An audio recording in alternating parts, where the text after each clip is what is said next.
Hey everyone, welcome back to RPG Imaginings. I got a package in the mail today, and I'm sure as some of you in the audience saw this Kickstarter by 1985 Games called Dungeon Craft. And this was a really successful Kickstarter in that it was delivered basically on time and really well planned out. And this is a style of product that I've been looking for as a role player for a very, very, very long time. I think one of the big challenges of role playing is kitting out games in ways that are economical. I mean, there are a lot of really talented artists out there who paint miniatures and build 3D terrain and do really awesome things for their games, and I think that is awesome. But that isn't always the style of game that people want. That isn't always something that people have the time or the money to create. And so when I saw the Dungeon Craft Kickstarter, this was like an immediate backing for me because I knew that this was something that it was something that I've been searching for a very, very long time. And so I received it in the mail today. Let's check it out. Over 1,000 game pieces to propel your campaign. Dungeon Craft allows you to easily create an entire world. All the tools you need to build sprawling dungeons, living forests, bustling towns, and anything else you can imagine. Just cut out the pieces you need and start playing. And it includes forests, traps, bridges, rivers, towns, dungeons, dragons, and more. Quick and easy map layouts as well. And retail price for this is 30. That is what I paid for the Kickstarter for the base set here, and it was $10 shipping. And so it really only saved tax on what the retail price would be on this. But I still consider that to be a great value for a great product. And if the idea behind Kickstarter, of course, is to help people who may be struggling to kick a product off and get it out on the store shelves, if I have to pay the same amount of what it would be at retail, I still consider that a good value. I don't necessarily need to get a discount.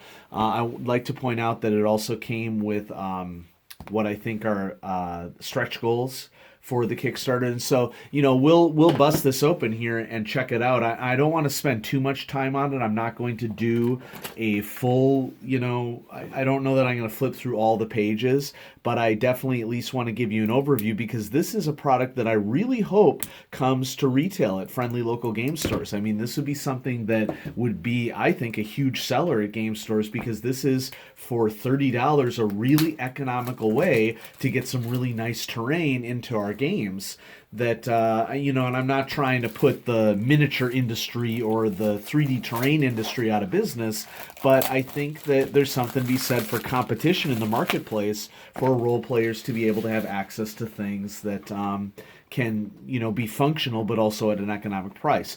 One thing that came out of this Kickstarter that I thought was a great idea, and I don't know if this is something that a backer had suggested or that they were planning on doing. Regardless, I think it's really a really great idea. Originally, this was going to be just a spiral bound book, and so as I open it up, we'll sort of see that. So we have our how to use dungeon craft here. We have basically a big brick of tiles here, and it looks like they decided to go away from what was originally going to be a spiral bound book and just kept it as these cardstock pieces all within a box. And I actually don't mind that because the idea behind the box is that after you start cutting pieces out, you need a place to put your pieces.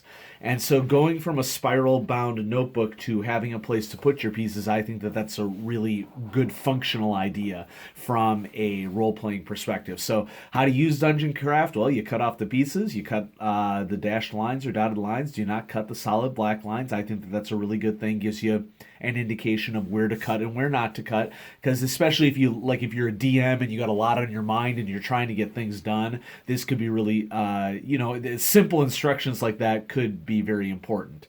And then you just go for it. And so here's their dear customer flyer. Thank you for supporting our dreams by purchasing this wonderful book. We spent a lot of time creating Dungeon Craft so that you can enhance your favorite tabletop games. Our goal is to allow you to spend more time role-playing and rolling dice while not having to worry about drawing the world that you are playing in. 1985 Games will continue to create fun books to help you expand your worlds. We look forward to sharing your adventures with you in the future. And notice how this does say Volume 1. So even if you didn't get in on this Kickstarter, I hope that this is a big indication that they plan to bring some of these products to to market and add even more to it. And so let's just go ahead and bust open this stack here and just look through some of these pieces. I'm just going to move the box out of the way temporarily just so that we can dive into this. And I'm also going to attempt to cut here without destroying any of the product, although honestly the product will eventually get destroyed because, I'm going to cut it open and I'm going to use it in games. The other thing that really impressed me about this set when I was looking through it is that there are going to be a lot of these pieces that are going to be useful for a lot of different genres. You can see that it sort of has a fantasy take on it. And that's good. That's all well and good because, fantasy is a very common genre for role-playing games. But I think that a lot of this terrain could be used in any style of game. Now, as to the quality of the cardstock itself, it seems like really good quality, and it seems like it does have like a waterproof quality to it as well, where somebody were to spill a drink or something on it, you'd be good to go. And so the colors look nice. They're nice and vibrant. The terrain looks nice. You'll notice that there are variations from one side to the other, that we have a red dragon on one side and a green dragon on the other side. So here we're in the dragon-themed section. And as I said, I don't know that I'm going to go through every single one of these, but you got your werewolves, you got your skeletal horses, columns, bridges, whole bunch of adventures. And the cool thing about this is that I think that these are general enough that in a pinch, if you're looking to get some pieces out on the board to show relationships, that it will be something very easy for you to do. And that's what has always bothered me about 3D terrain and miniatures, is that I have time to prep games.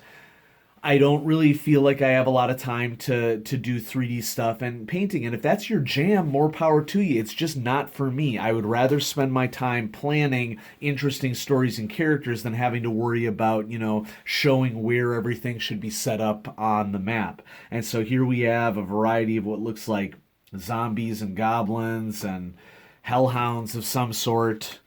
And these are all two-sided so that you can use whatever side makes most sense for you. White wolves and normal wolves and skeletons. This is examples of stuff that could be really useful for Call of Cthulhu, one of the main games that I play. We have crypts, and it looks like you have closed tomb, open tomb. So, that's pretty cool. I really like the double-sided nature of this. Here we have some eldritch symbols, perfect for Call of Cthulhu, and some building pieces. Okay, that's going to be awesome.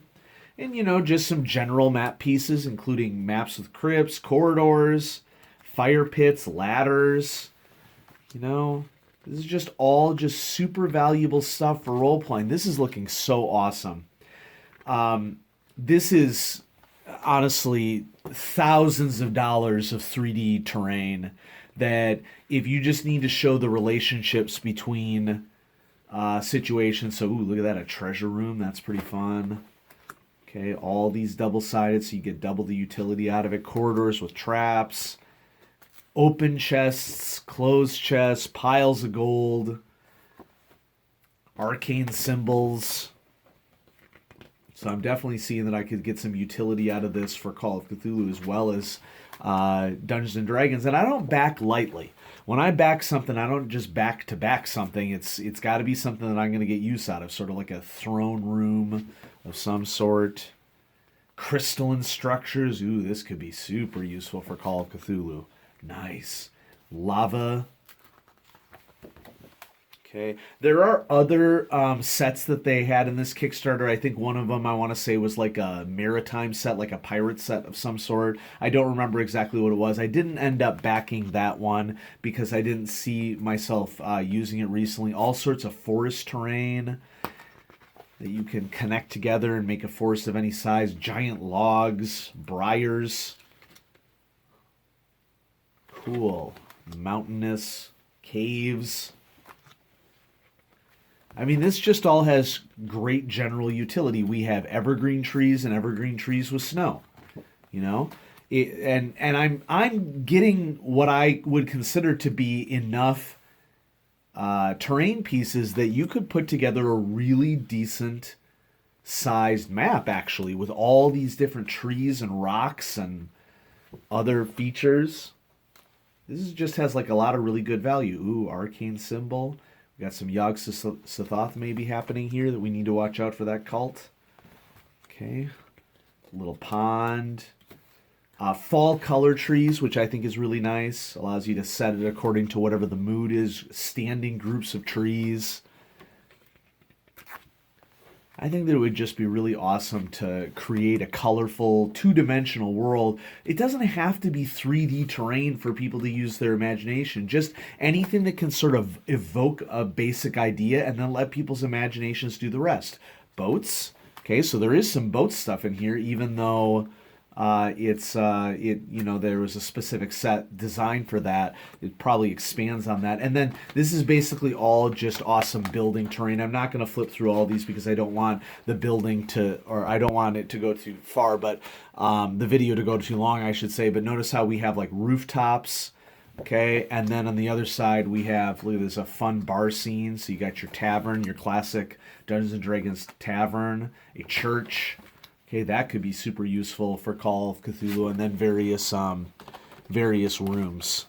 Okay, really high quality cardstock that sort of has like a waterproof feeling to it. I'm super excited for this to come to retail. If you didn't back the Kickstarter, don't feel too bad, because it appears that they fully intend to bring this to retail, and I hope that this is going to be a real big positive for local game stores as well, and that local game stores would carry this, because this seems like something that would fly off the shelves. Like, people come in on a Friday or Saturday to run a game, they forgot their terrain, they need some terrain. This just seems like it has like a lot of really cool utility. And so then here's the additional pack. I think this was stretch goals that came with everything. It was done separately. And so here it looks like we have like a lot of ruined terrain, ice terrain, ruined buildings basically is what this is. So the fires have transpired, and you have a burning building that you're trying to get out of. More arcane symbols. Wow, that's cool. Okay, tentacles. Call Cthulhu, here we come. Okay, gravestones. That's very nice. Ooh, this portion of the set, these stretch goals are looking really cool for horror-based games. Okay, more dungeon crypts and creepy trees and smashed gates. Ooh, like an arcane. Oh, I think I remember what this is. There was like a wizard's tower or something that was going to be included as part of the stretch goals. And so here we have our wizard's tower. Oh, that's so useful in so many different types of games, including the roof of the wizard's tower. That's awesome.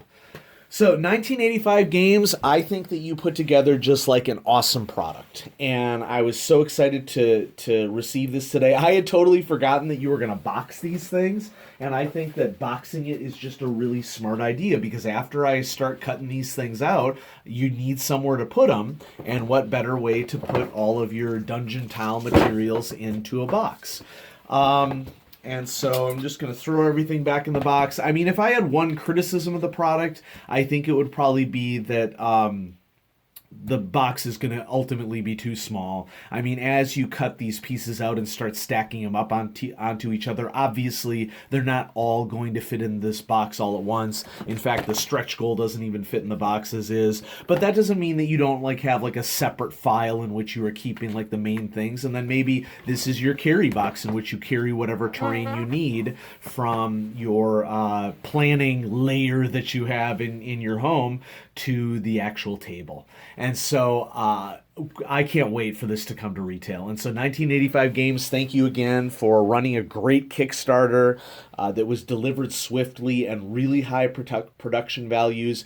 You all did awesome. Thank you so much. If you're a viewer of RPG Imaginings or new to RPG Imaginings, I have a lot of really cool stuff coming up on the channel. I just got the Cyberpunk Red starter set in the mail. I just recently picked up the Warhammer role-playing starter set that I'm interested to dive into. I've been doing a little bit of reading on that. I have a lot of old Call of Cthulhu supplements that I've been picking up. And so yeah, it's just a really cool time to be checking out role-playing products, and I want to share as many of them on the channel with you as I can, and just talk about role-playing in general. Storytelling is a basal human sort of situation that we've had from the times of old, and it doesn't really surprise me that this is a hobby that people love and enjoy, because it's kind of human nature to tell stories. And so thanks so much for watching, everybody. I will be coming back at you with some more awesome stuff. Have a great day.